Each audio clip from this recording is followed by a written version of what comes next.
the income tax is nothing less than the enslavement of the entire country.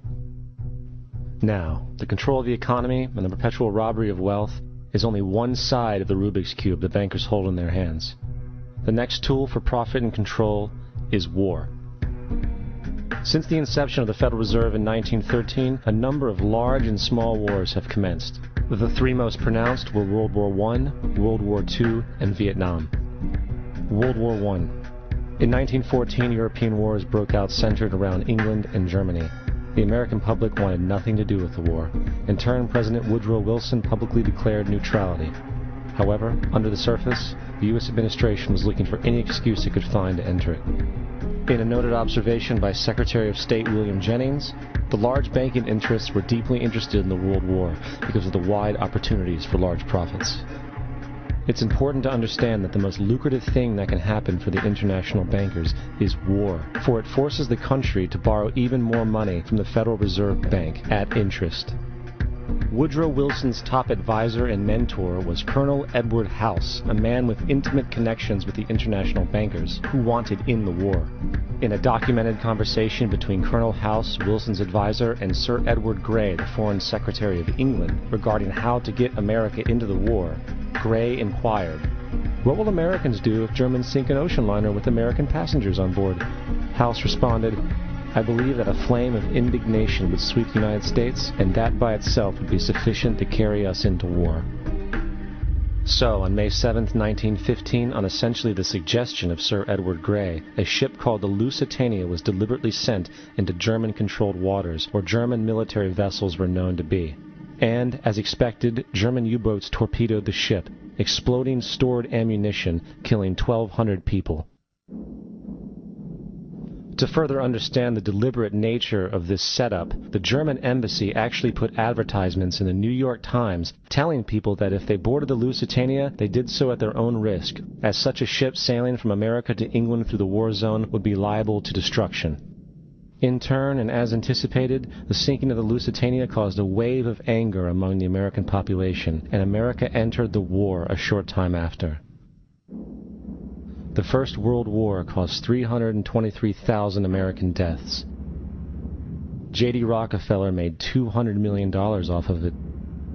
Not to mention the war cost about $30 billion for America, most of which was borrowed from the Federal Reserve Bank at interest, furthering the profits of the international bankers. World War II. On December 7, 1941, Japan attacked the American fleet at Pearl Harbor, triggering our entry into that war. President Franklin D. Roosevelt declared the attack was a day that will live in infamy. A day of infamy indeed, but not because of the alleged surprise attack on Pearl Harbor. After 60 years of surfacing information, it is clear that not only was the attack on Pearl Harbor known weeks in advance, it was outright wanted and provoked.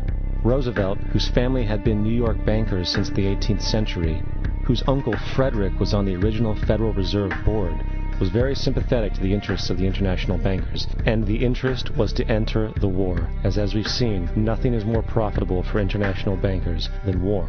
In a journal entry by Roosevelt's Secretary of War Henry Stimson, dated November 25, 1941, he documented a conversation he had with Roosevelt. The question was, how should we maneuver them into firing the first shot? It was desirable to make sure the Japanese be the ones to do this, so that there should remain no doubt as to who were the aggressors. In the months leading up to the attack on Pearl Harbor, Roosevelt had done almost everything in his power to anger the Japanese, showing a posture of aggression. He halted all of Japan's imports of American petroleum. He froze all the Japanese assets in the United States. He made public loans to nationalist China and supplied military aid to the British, both enemies of Japan in the war, which, by the way, is completely in violation of international war rules. And on December 4th, 3 days before the attack, Australian intelligence told Roosevelt about a Japanese task force moving towards Pearl Harbor. Roosevelt ignored it. So, as hoped and allowed, on December 7, 1941, Japan attacked Pearl Harbor, killing 2,400 soldiers. Before Pearl Harbor, 83% of the American public wanted nothing to do with the war. After Pearl Harbor, 1 million men volunteered for the war. It is important to note, Nazi Germany's war effort was largely supported by two organizations, one of which was called IG Farben. IG Farben produced 84% of Germany's explosives, and even the Zyklon B used in the concentration camps to kill millions. One of the unspoken partners of IG Farben was J.D. Rockefeller's Standard Oil Company in America. In fact, the German Air Force could not operate without a special additive patented by Rockefeller's Standard Oil. The drastic bombing of London by Nazi Germany, for example, was made possible by a $20 million sale of fuel to IG Farben by the Rockefeller Standard Oil Company. This is just one small point on the topic of how American business funded both sides of World War II. One other treasonous organization worth mentioning is the Union Banking Corporation of New York City. Not only did it finance numerous aspects of Hitler's rise to power, along with actual materials during the war, it was also a Nazi money laundering bank, which was eventually exposed for having millions of dollars of Nazi money in its vaults. The Union Banking Corporation of New York was eventually seized for violations of the Trading with the Enemy Act. Guess who the director and vice president of the Union Bank was? Prescott Bush, our current president's grandfather, and of course our former president's father. Keep that in mind when considering the moral and political dispositions of the Bush family. Vietnam. The United States' official declaration of war on North Vietnam in 1964 came after an alleged incident involving 2 U.S. destroyers being attacked by North Vietnamese PT boats in the Gulf of Tonkin. This was known as the Gulf of Tonkin Incident. This single situation was the catalytic pretext for massive troop deployment and full-fledged warfare. One problem, however: the attack on the U.S. destroyers by Vietnamese PT boats never happened. It was a completely staged event to have an excuse to enter the war. Former Secretary of Defense Robert McNamara stated years later that the Gulf of Tonkin incident was a mistake, while many other insiders and officers have come forward, relaying that it was a contrived farce, a complete lie. Once in the war, it was business as usual. In October 1966, President Lyndon Johnson lifted trading restrictions on the Soviet bloc, knowing full well that the Soviets were providing upwards of 80% of North Vietnam's war supplies. Consequently, Rockefeller interests financed factories in the Soviet Union, which the Soviets used to manufacture military equipment and send it to North Vietnam. However, the funding of both sides of this conflict was only one side of the coin. In 1985, Vietnam's rules of engagement were declassified. This detailed what American troops were and were not allowed to do in the war. It included absurdities like North Vietnamese anti-aircraft missile systems could not be bombed until they were known to be fully operational. No enemy could be pursued once they crossed the border of Laos or Cambodia. And most revealing of all, the most critical strategic targets were not allowed to be attacked unless initiated by high military officials. Apart from these imposed ludicrous limitations, North Vietnam was informed of these restrictions and therefore could base entire strategies around the limitations of the American forces. This is why the war went on so long.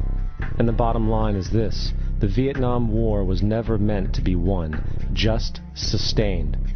This war for profit resulted in 58,000 American deaths and 3 million dead Vietnamese. So, where are we now? September 11th was the jumpstart for what is now an accelerated agenda by the ruthless elite. It was a staged war pretext no different than the sinking of the Lusitania, the provoking of Pearl Harbor, and the Gulf of Tonkin lie. In fact, if 9/11 wasn't a planned war pretext, it would be an exception to the rule. It has been used to launch 2 unprovoked illegal wars, one against Iraq and one against Afghanistan. However, 9/11 was a pretext for another war as well, the war against you. The Patriot Act, Homeland Security, the Military Tribunals Act, and other legislations are all completely and entirely designed to destroy your civil liberties and limit your ability to fight back against what is coming. Currently in the United States, unannounced to most brainwashed Americans, your home can be searched without a warrant, without you being home. You can in turn be arrested with no charges revealed to you, detained indefinitely with no access to a lawyer, and legally tortured, all under the suspicion that you might be a terrorist. If you need a painted picture of what is happening in this country, let's recognize how history repeats itself. In February 1933, Hitler staged a false flag attack, burning down his own German parliament building, the Reichstag, and blamed it on communist terrorists. In the next few weeks, he passed the Enabling Act, which completely eradicated the German Constitution, destroying people's liberties. He then led a series of preemptive wars, all justified to the German people as necessary to maintaining Homeland Security,